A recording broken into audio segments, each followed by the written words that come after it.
ખાલી ગોકીને આયા તો ફેલ. હવે આ તો પહેલી સરપ્રાઈઝ થઈ. બીજી સરપ્રાઈઝ. હવે બાળકો 2 દિવસ પછી કયો તહેવાર આવે છે? મકર સંક્રાંતિ ભૂલી ગયો? અને મકર સંક્રાંતિ પછી કયો દિવસ આવે?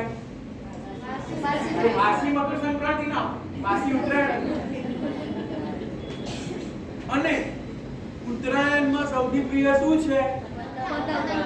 તો તમારા બધા બાળકો માટે પતંગ લઈને હું આવ્યો છું. તમને બધાને હું પતંગો આપું. જો ઉડાવ્યો તો મને બી નહીં આવડે.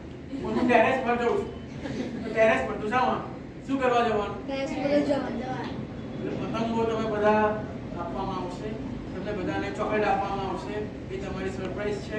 કોઈ એવા અહીંયા મમ્મીઓ હોય, દાદીઓ હોય, બાઓ હોય, બાઓ ને ખાલી બા હોય તો એમના બાળકો પાઠશાળામાં હોય પણ આયા ના હોય તો એમના માટે બી એ પતંગ લઈને જઈ શકે. પણ અગર તમારા બાળકો આમાં હોય તો તમે પતંગ ચગાવતા નથી, તમે ખાલી ચીક્કી ખાવા જાવ. મને ખબર ઊંધી હોય ને ચીક્કી પીવા આપણને કઈ ભાવતું નથી.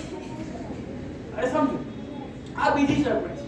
અને ત્રીજી સરપ્રાઈઝ જે તમે બહુ વેટ કરી રહ્યા હતા કે સૌથી મોટી સરપ્રાઈઝ શું છે, જેના માટે મેં 3-4 લોકોને બહાર કરી નાખ્યા છે, એ જ સરપ્રાઈઝની વાત કરું છું.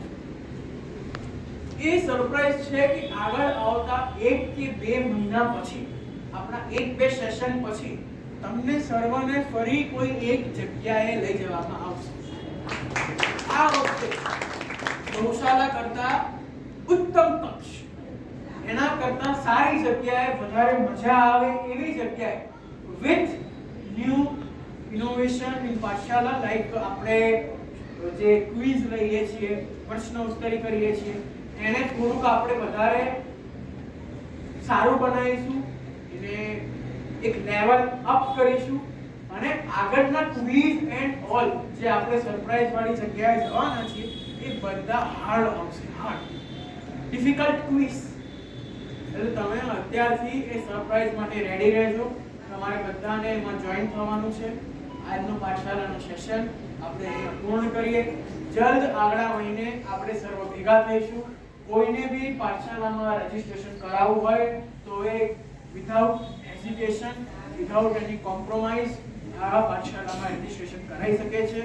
કોઈ તમારા ઘરના વૈષ્ણવો હોય, તમે ઓળખતા હોવ અને ના આવતા હોય પાઠશાળામાં, ખાસ કર ઝરણાબેનને કહું છું, તમે ઓળખતા હોવ, તમારા વૈષ્ણવ હોવ, ના આવતા હોય તો એમને પકડીને જબરદસ્તી પાઠશાળામાં લઈ આવવા.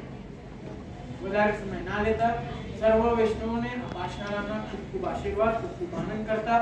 WhatsApp ગ્રુપમાં મને બધા હવે એક્ટિવ દેખાવા છે. હું પછી વોઇસ હું દિવસે 4 વખત તો તમને વોઇસ મેસેજ મોકલું.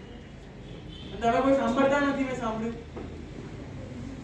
3 વખત સાંભળો તમે. હું તો એમ કહું, મારો WhatsApp અલગ છે. જે જેટલી વાર સાંભળે ને મને દેખાય. તો હવે તમારા બધામાં મને 3 વખત લિસન દેખાવું છે. ત્યારે જ એની સેશનમાં એન્ટ્રી મળશે. આ લિસ્ટમાં લખાઈ દઉં છું કોને 3 વખત સાંભળ્યું છે, કોને નહીં સાંભળ્યું. ના સાંભળ્યું એ કે એ બધા વોઇસ મેસેજને, મારા ચેટ મેસેજને બરોબર વાંચજો. એમાંથી તમને આગળની જેટલી બી સરપ્રાઈઝો આવી રહી છે ને, એ સરપ્રાઈઝો તમને મળશે. એના ઉત્તમ બી તમે માંગતા હોવ તો એક સરપ્રાઈઝ તમને કહી દઉં. કોને નથી જોઈતી આ ઉપર કરી. એનાથી ઉત્તમ સરપ્રાઈઝ એ છે કે અત્યારે જે 2 મહિના પછી આપણે કરી રહ્યા છીએ એ નાની ટૂર જેવું છે. અહીંયા જઈએ આવી. પણ 6 મહિના પછી જે કરી રહ્યા છે એ મોટી ટૂર છે. આવી તમને સરપ્રાઈઝ આપી દઉં. ઓન્લી ફોર પાઠશાળા. બહારનું કોઈ આવશે નવા કોઈ રજીસ્ટ્રેશન કરાવ્યું તો આવશે. એવું ના કહેશો, નેગેટિવ નહીં. બરાબર ને? આજે તમારું પરફોર્મન્સ ના ગમે, નેક્સ્ટ ટાઈમ પુરુષાર્થ કરીને આવશે. વધારે સમય ના લેતા તમને બધાને બધાય આશીર્વાદ આપતા મકર સંક્રાંતિ પર સર્વ વૈષ્ણવ ખૂબ આનંદ કરજો. કોઈ વધારે ટેરેસ પર કૂદતા કરતા નહીં. મારે તમને પાઠશાળાના સેશનમાં જોવા છે. એવું કંઈ ના લેતા બધાને આશીર્વાદ આપતા વિરામ લઉં છું. શ્રી વલ્લભ